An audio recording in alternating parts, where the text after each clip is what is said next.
जोरदार ताली बजाकर नमस्कार आदाब। जब बारिश के बूंदा बूंदी के बीच में रवा जुटल बानी जरवा सब अपने घर द्वार से काम छोड़ के इसके लिए आपका धन्यवाद कर रहे हैं। देखिए जब जितना आदमी बैठल बा रवा बहुत नेता के देखले होखो, बहुत दल के वोट देले होखो। नेता के दल के कामे बा आके बोलल कि भाई हम आई तो सब ठीक कर दे, हमरा के वोट दो जल्दी। अपना से सोच समझ के जांच परख के वोट दे देता नहीं। अब वोट देला के बाद फिर हुए कि हुए हाल।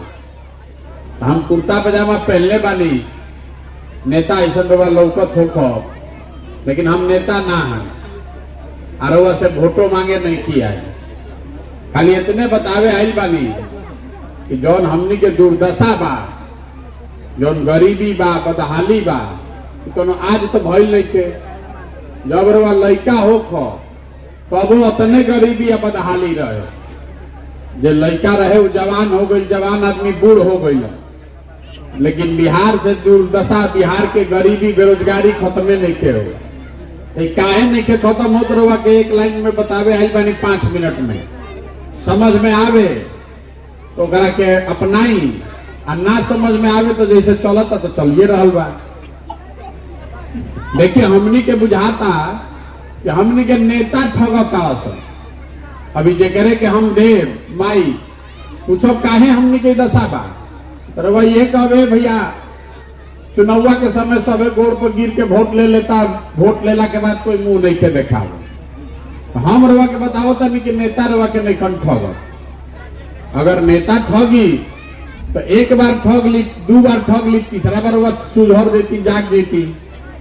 लेकिन अगर 50 बरिस से हमने के ठगाता नहीं जा, तो एक मतलब बा कि कुछ न कुछ गलती अपने में बा।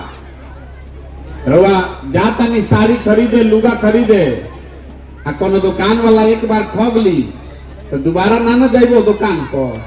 अगर दोबारा गई नहीं आ फिर ठगा के घरे आई बा कह कोई से कि गई नहीं है तो फिर ठग ले लो। आदमी घर के का कही कि जब तारा मालूम रहे कि ठग हो तो फिर काहे गईलू हो जा दोबारा। तरवा जब मालूम बा। लेकिन बिहार में जब हमने के दशा बा, हमने के मालूम बा कि आदमी ठगी, फिर भी जाकर वो भोटवा करे के दे। एजा हम आई बरवा गांव में भी जाता नहीं, आधा घंटा 2 घंटा 1 दिन 2 दिन रहो, हम कितना गांव के बारे में जान जाए। लोग बताई कि भैया है नाली नहीं खे, है गली नहीं खे, रोड टूटल बा, पढ़े के व्यवस्था नहीं खे, रोजगार नहीं खे, बड़ा गरीबी बा। लेकिन हमरा तो 1 दिन 2 दिन में जाऊन पता चली रहुआ तो ये जिंदगी भर रहता नहीं। तो कोनो ऐसा समस्या बा गांव के जे आदमी नहीं खे जाना, सबके मालूम बा। लेकिन जहिया आदमी वोट देता वो दिन समस्या नहीं खे लौकत। वो दिन आदमी के अपन जात लौकता, जात से बचता तो आदमी के हिंदू मुसलमान लौकता। सब हिंदू एक हो जा भैया मुसलमान ना जीते के चाहिए। जे दोनों से बचता तो लालू जी के डर से कमल लौकता। जे हमने के मुसलमान भाई लोग बन जाए लोग के कमल के डर से लालू जी के ललटेन लौकता। तो ये पूरा जो हम अभियान कर रहल बानी पैदल चलतानी, काहे खातिर चलतानी? वोट मांगत नहीं की रहुआ राव कोनो काम करत नहीं की, आखिर पैदल काहे चलतानी? अपन घर द्वार छोड़ के पैदल इसलिए चल रहे हैं कि गांव गांव जाकर आपको हाथ जोड़कर समझाने का प्रयास कर रहे हैं कि देखिए अगर रहुआ आपन और आपन लड़का के चिंता ना करो तो कोई दल कोई नेता राव चिंता ना करे। काहे करी भाई? जब रहुआ अपन लड़का के चिंते नहीं थे तो नेता राव लड़का के चिंता करी। राव लड़का पढ़ लिख के बेरोजगार बैठल बा, तो रहुआ अपन लड़का के चिंता नहीं थे। रहुआ तो सोचता नहीं कि मोदी जी के पाकिस्तान के पुलवामा में क्या होता वो नाम पर वोट देता नहीं। एजा जितना आदमी बैठल बा सब आदमी के एक बात तो पता बा कि भैया बिहार में और कुछ होके चाहे ना, लड़कन के पढ़े के व्यवस्था होके के चाहे, होके के चाहे कि ना? बोले बताएं, सबके बोले के बा, सोच के बताएं कि और कुछ होके चाहे ना, पढ़े के व्यवस्था होके चाहिए ना भाई,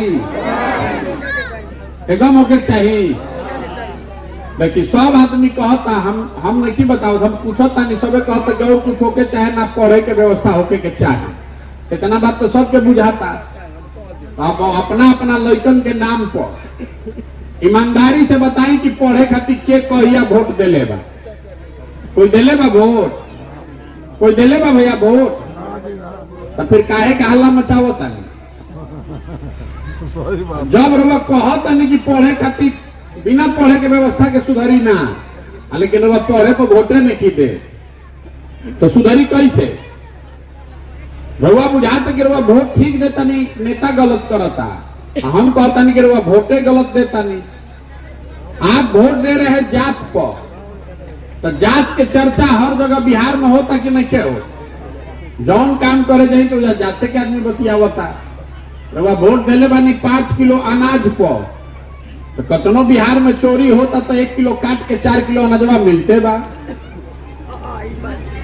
रउआ वोट देले बानी राम मंदिर पर, तो 30 बरिस हो गई, लेकिन राम मंदिर अयोध्या में 30 बरिस के बाद बनते बा। दोना चीजवा पर वोटवा दे तो ना मिली। रउआ बोआ बबूल तो आम कहां से खाई? हम ये अब क्या कहे चला बानी हाथ जोड़ के कि भाई एक बार नेता के रउआ बहुत वोट देनी, दल के वोट देनी, एक बार दल के दलदल से नेता को देखकर नहीं, अपने बच्चों का चेहरे को देखकर वोट दीजिए। अपना लड़कन के पढ़े खातिर या रोजगार खातिर वोट दी, तबे बिहार सुधरी। आ ना दे तो जौना दुर्गति में राउर जिंदगी बीतता यही में हमेशा बीती। वोट चाहे जिसको भी दीजिए, हमारा तो वोट चाहिए ना। हम आपसे कह रहे हैं वोट जकरा के देवे के बाद दी, लेकिन दीजिए सिर्फ शिक्षा और रोजगार के लिए। लड़कन के पढ़ाई या रोजगार होके के चाहिए ना भाई। रउआ बताई रउआ 5 किलो अनाज जीवन भर में मिलत रही तो गरीबी दूर होई ना, लेकिन रउआ सवांग के नौकरी रोजगार हो जाए तो गरीबी दूर हो जाए। तो रउआ सोच के बताई कि रउआ रोजगार चाहिए या कि 5 किलो अनाज चाहिए?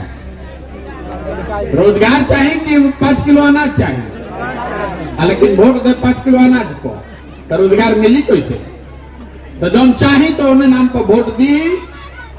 कौनों में ज्ञान नहीं है, कोई ज्ञान नहीं है इसमें। जो चीज आपको चाहिए उस चीज पर वोट दीजिएगा तो अपने आप लोकतंत्र की एक ताकत है, अपने आप चीज सुधरने लगेगा। जहिया पढ़ाई पर वोट पड़े लगी तो चाहे ललटेन होखस कि कमल होखस, प्रशांत किशोर होखस कि नीतीश कुमार होखस, सबके पढ़ाई के बारे में कुछ ना कुछ बोले के पड़ी, सबके बतावे के पड़ी। झूठ कोई बोली, कोई सच बोली, लेकिन बोले के तो सबके पड़ी।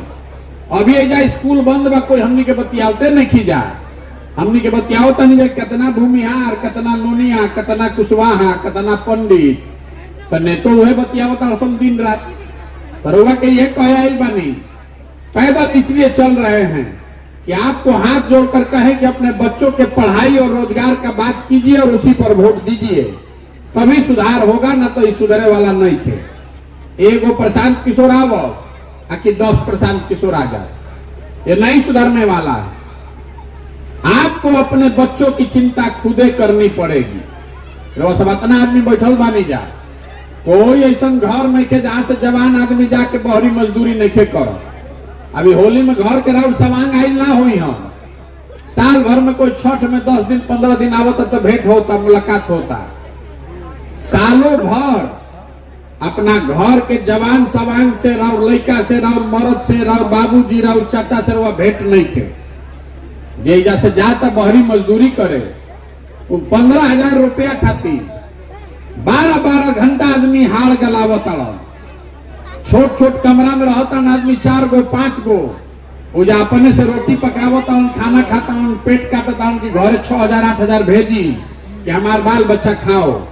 और रउआ से पूछता नहीं वोट काहे देनी है, तो रउआ कहता नहीं का करी भैया, गौवा में सब देते रहे तो हमू दे देनी।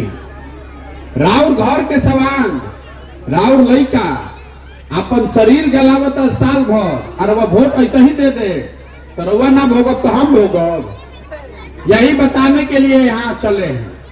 समझ में आए तो अपनाइए, और नहीं समझ में आए तो जिसको वोट देते हैं देते रहिए। एकर नाम का बा जन सुराज। सुराज मतलब सुंदर राज। केकर सुंदर राज? भाजपा के ना, नीतीश लालू मोदी का नहीं, प्रशांत किशोर का भी नहीं। एक बार अपना राज बनाइए, तभी बिहार से दुर्गति ये खत्म होगा।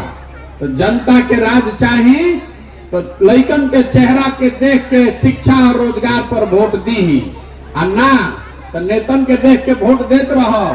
तो नेता के लड़का चली हेलीकॉप्टर में, और राउर लड़का के जमीन पर चले के भी समझ ना लगे। ठीक बा?